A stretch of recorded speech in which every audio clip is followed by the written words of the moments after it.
First of all, we have to create an event in Salesforce. So whenever we create an event in Salesforce side, it will create a watch list in the Wicket side. So for testing, I have created an event in the Salesforce called first list, and it created an event and it created a watch list in the Wicket side. As you can see, the watch list is created first list.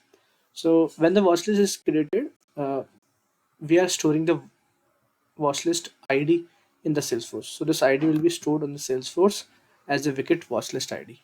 Here, as you can see, the watch list ID is stored. After creating the watch list, we have to set up the sensors on the Wicket side. So we will open the Wicket first, and the Wicket. When we click on the devices, we have to set up the sensor here. So I will just create a new device, set up a new device here. So this code or the LAN MAC address will be appear on the iPad when we open the Wicket app on the iPad side, which we want to set up as a sensor. So I have just download the Edge app, which will be used to set up the iPad as a sensor device. So when we open that Edge app, we will see 6-digit code. We have to write that 6-digit code here. So I will just write that down. I can provide any name to the sensor. For example, I will provide test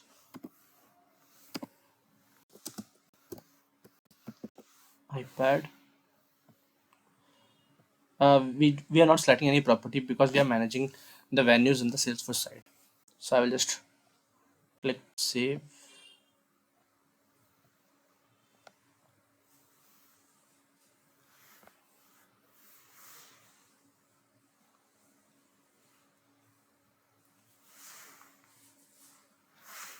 So it just created the sensors. Now we have to set up some configuration here. So when we go to general, we have the location and the property, but we are not managing the location and property on the Wicket side. We are managing on the Salesforce side, so we will not provide any value here.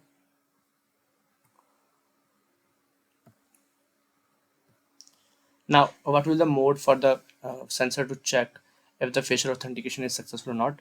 So here we have to select the credential check-in and credential connection as credential connection. The credential connection I have created. Let me open that. Just save this.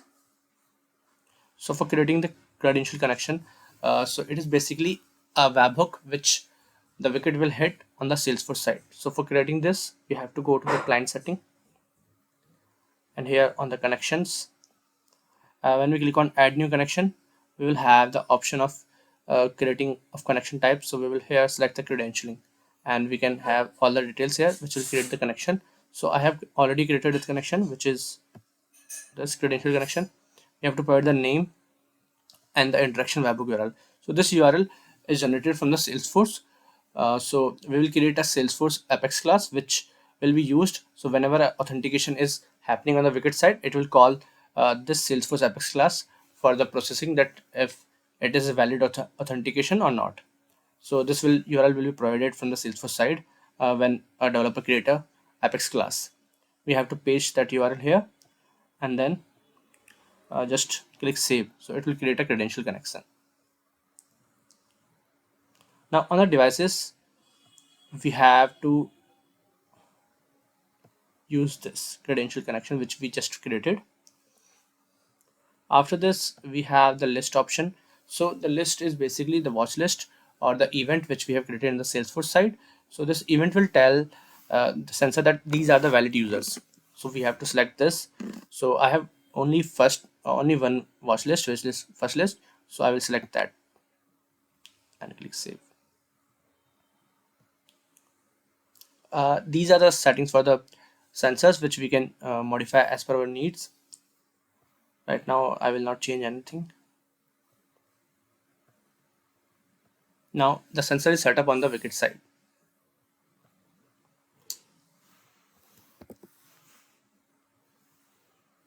So this is set up. It is showing the battery level of the sensor and every details, and it has also created also generated a sensor ID for that. So here we are using the Wicket only for the facial authentication, and whether the access is granted or denied, it is depending on the Salesforce side uh, access rules and configuration. So we have to create a sensor on the Salesforce side as well. It will just mimic the sensor from the Wicket to Salesforce side. We are not using any physical authentication device on the Salesforce side. So let me open the Salesforce. So on the Salesforce, we have an object called sensors. I will just create a new sensor which I have created on the Wicket side. It will be same configuration. So first of all, sensor name. So what we have given, we have given the test iPad. So I will give the same name here as well. Wicket sensor ID. So the sensor which we created on the Wicket side, it has generated a sensor ID. We have to copy that sensor ID from Wicket and paste it on the Salesforce side. Make sure to remove any spaces. Now event. So we have created a first list on the Salesforce on the Wicket side, which is selected on the Wicket side. We have to select on the same Salesforce side as well. So I will select the first list. We are not selecting venue or room on this Wicket side because they live on the Salesforce side, not on the Wicket side. So here we have to select the venue and room. So it will tell that this sensor is valid for this venue and this room. So I have created some venue records and room records. So first of all, I will select the first property. So this is a venue where the sensor will be placed. Now, in the first property, if you want to define any specific room that the sensor is only valid for that particular room, we can do here. Otherwise, we can leave it blank. So it will allow the users to go in the property and all the rooms depending on the requirements. So, for example, I will just select a room here as well. I will create a new room.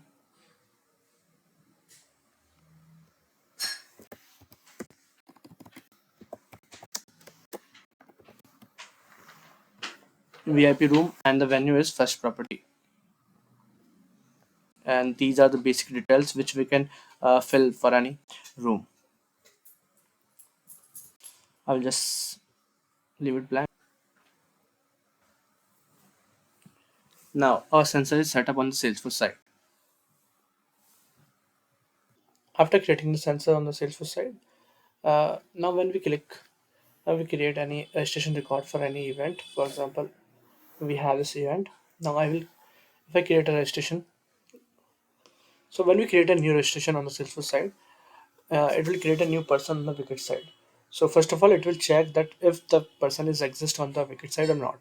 If the person is new, it will send the facial authentication email as well, so that the user can authenticate their face. And if the person is already exist, it will not create a create a new person with the same email. It will just update the information. And if the facial authentication is done, it will not send the email as well. So we will just put, for example, my name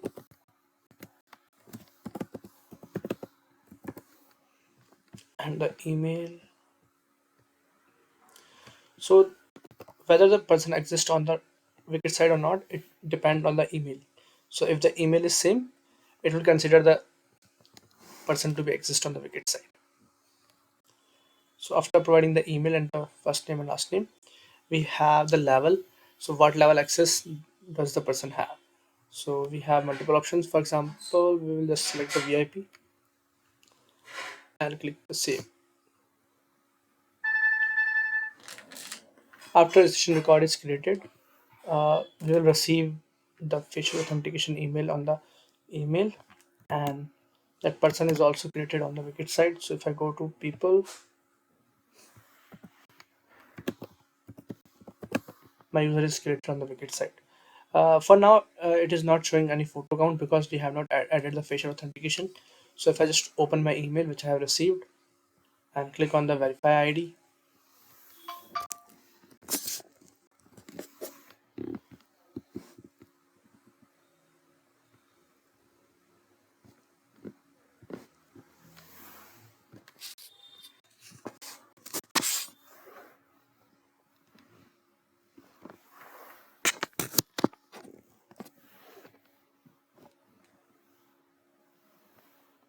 so Now my facial authentication is done. If I refresh the Wicket side, I can see my profile is updated. And also, we have created the registration record for the first list event, so that user will be added to that watch list as well. So if I open that watch list, I can see my user is added to that first list, and this list is assigned to the sensor which we have set up. So now our device knows that which users are valid for that sensor. Now if I open the registration record,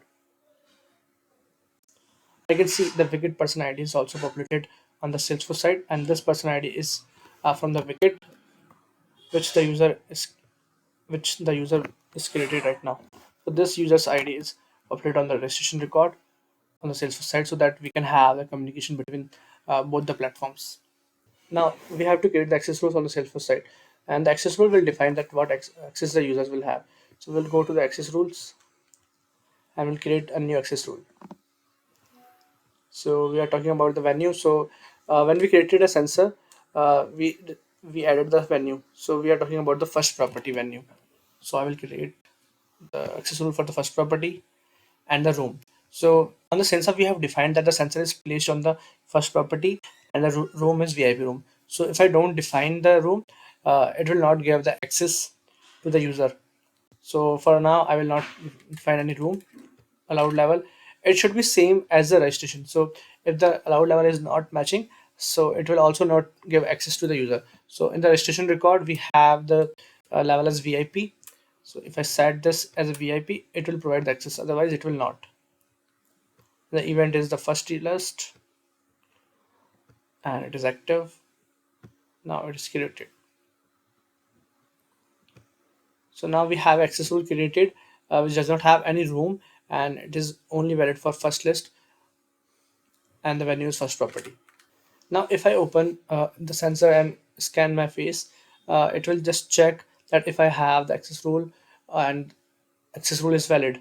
If the access rule is valid, it will provide the access, otherwise it will deny it. And in both the cases, it will create a scan record.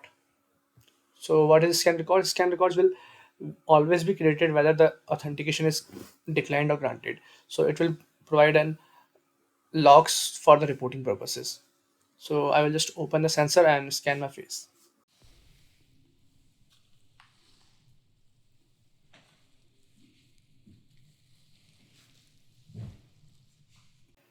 After facial authentication from the sensor, if I just refresh, I can see the scan record is created and it shows the scan result as denied. Because on the sensor we have set up the first property and the first room, so it is only valid for that. And on the access rules, we have given only access to the property, not the VIP room. So that's why it is showing the denied. Now if I update the access rule to have the access of the VIP room as well, I just go to access rule and select the VIP room. Okay, now the access rule is updated for the VIP room.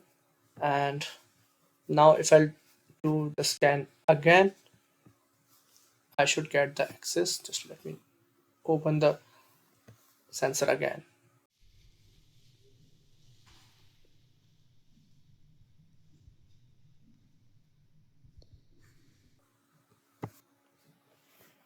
Now, after the facial authentication is done from the sensor, if I just refresh the page,